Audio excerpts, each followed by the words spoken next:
Hello नमस्कार दोस्तों, welcome back to my YouTube channel education IQ 2.0।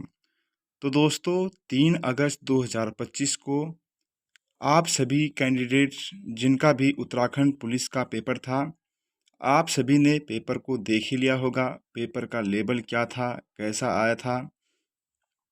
आज की इस वीडियो में हम कट ऑफ के ऊपर बात करेंगे कि आखिर क्या कट ऑफ रह सकती है एक्सपेक्टेड, और उसके साथ साथ कौन कौन से प्रश्न लीड हो सकते हैं और किन किन प्रश्नों में आपको प्रत्यावेदन लगाना है, इन सभी के ऊपर बात करेंगे।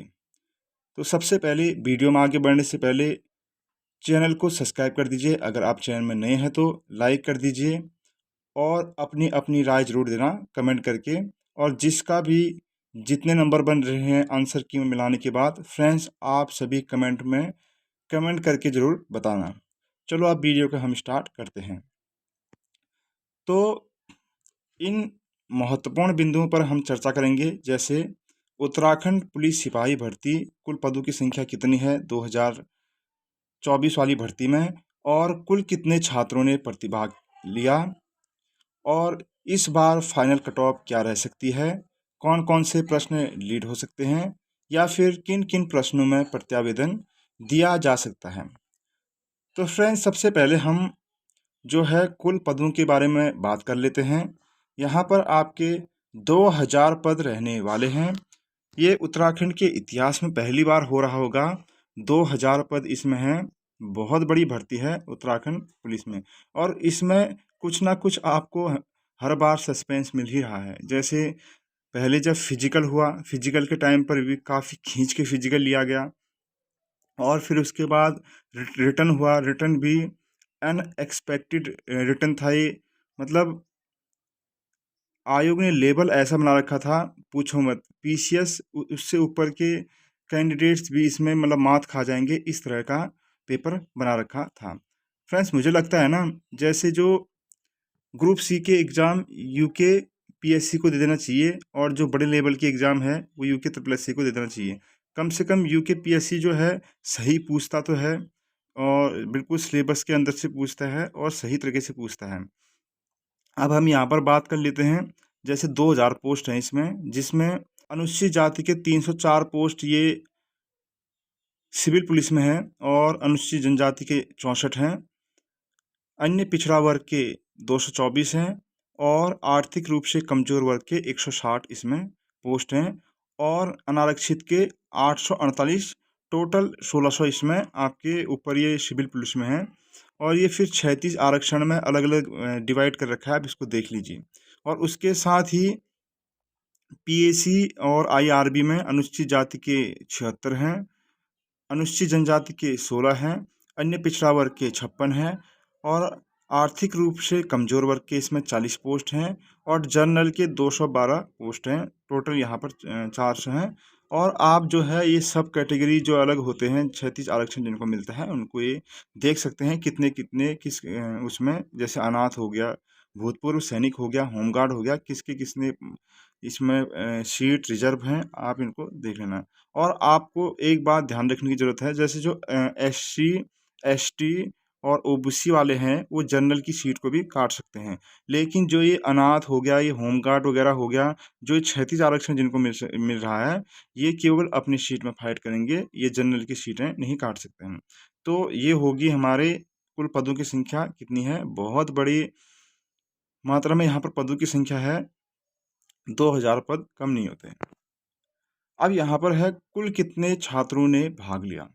तो आयोग ने एक प्रेस नोट जारी कर दिया था कि टोटल कितने कैंडिडेट हैं और कितने लोगों ने उसमें रिटर्न में भाग लिया। तो यहाँ पर 35,017 जो थे कैंडिडेट, उन्होंने यहाँ पर रिटर्न में प्रतिभाग किया। तो यहाँ पर मोटा माटा आप लगा लो कि एक सीट पर 17 कैंडिडेट फाइट कर रहे हैं, मतलब 17 कैंडिडेट का यहाँ पर कंपटीशन रहने वाला है एक सीट के लिए। जबकि पिछली बार कितना था, 110 या 112 कैंडिडेट्स का मतलब वो था, इसमें फाइट कर रहे थे एक सीट के लिए। तो काफ़ी कम है इसके हिसाब से भी। तो आप लोगों के बहुत चांसेस है इसमें सिलेक्शन होने की। अब हम नेक्स्ट आगे बात करते हैं सबसे मेन और सबसे महत्वपूर्ण बात, इस बार फाइनल कट ऑफ क्या रह सकती है। तो फ्रेंड्स, मैं आपको एक तरह से फाइनल कट ऑफ का एक अनुमान बताऊंगा क्या रह सकती है, और फिर जो आपके डीबी वगैरह होते हैं इससे कम ही रहेगी कट ऑफ। ये फाइनल है आपकी, इसमें हो जाना चाहिए इतने में, मतलब फाइनल सिलेक्शन।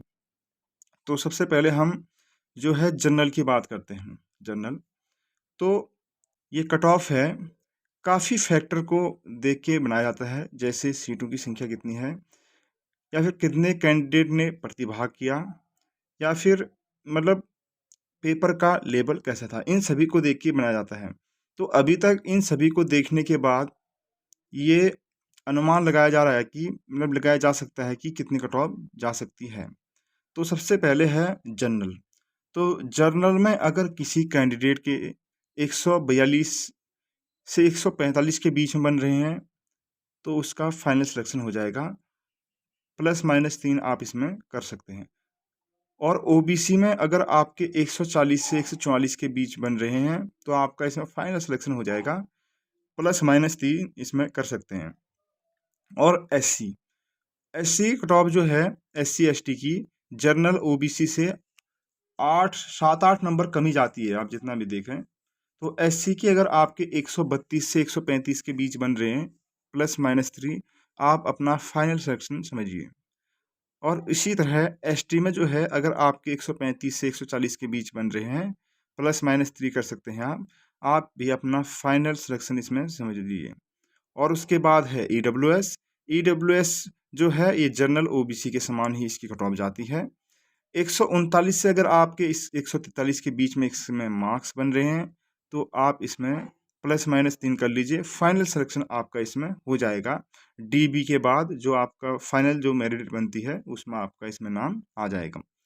और फ्रेंड्स, जो बहुत से कैंडिडेट बोल रहे थे कि जो है कट ऑफ बहुत हाई जाएगी, क्योंकि कनिक सहायक का भी ऐसे ही हुआ था।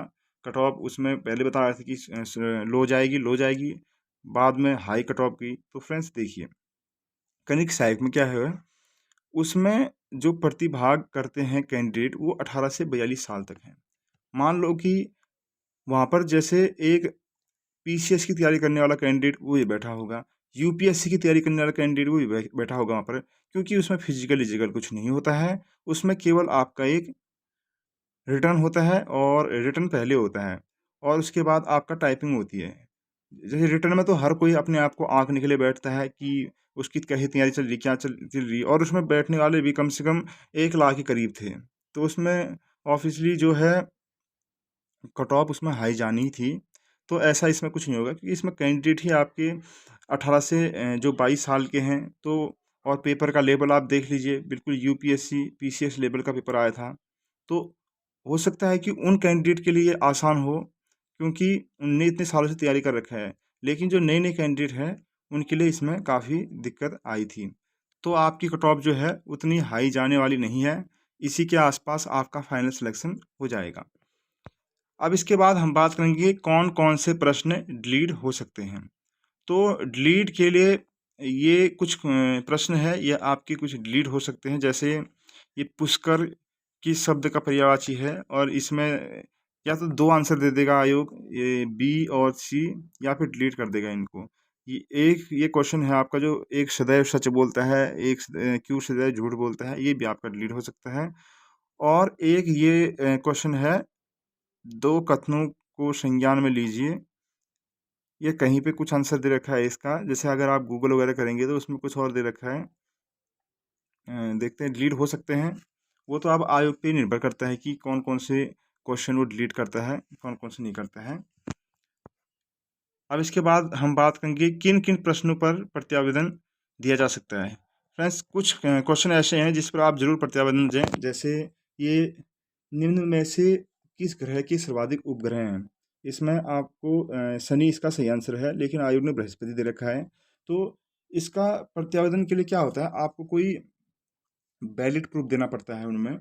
तो वैलिड प्रूफ आप दे सकते हैं इसमें, क्योंकि आपको हर जगह जैसे दृष्टि आईएएस की बुकें होंगी, या फिर हर जगह पर आपको इसका आंसर सही नहीं मिलेगा। तो इसमें तो आपको या तो डिलीट होगा, या तो आपको इसमें मार्क्स मिलेंगे जिसने कर रखा है। दूसरा न्योली, न्योली में ये 2 चीज़ें इसमें दे रखी है, जैसे एक मादा पक्षी या फिर एक कुमाऊनी लोक कला, इन दोनों में से भी इसमें आप प्रत्यावेदन दे सकते हैं, क्योंकि ये प्रीवियस ईयर में किसी एग्जाम में पूछा गया था ये क्वेश्चन। तो उसमें आयोग ने कुछ और आंसर दिया था इसका, ये कुमाऊनी लोक कला दिया था या कुछ ऐसे आंसर दिया था। इसमें भी आप लगा सकते हैं। और उसके बाद है, राजा मानसा के समय गढ़वाल की राजधानी का क्या नाम था? तो एक ये क्वेश्चन का आंसर अलग अलग बुकों में अलग अलग है, कहीं पे श्रीनगर है, कहीं पे खैरागढ़ है। मतलब आयोग ने किस बुक से इसको उठा रखा है, क्या इसको कर रखा है। तो आप ज़रूर इसमें प्रत्यावेदन लगा दें, अगर आपको लगता है कि ये क्वेश्चन इस बुक में इसका आंसर ये है करके, तो ज़रूर इसमें प्रत्यावेदन लगाएं। और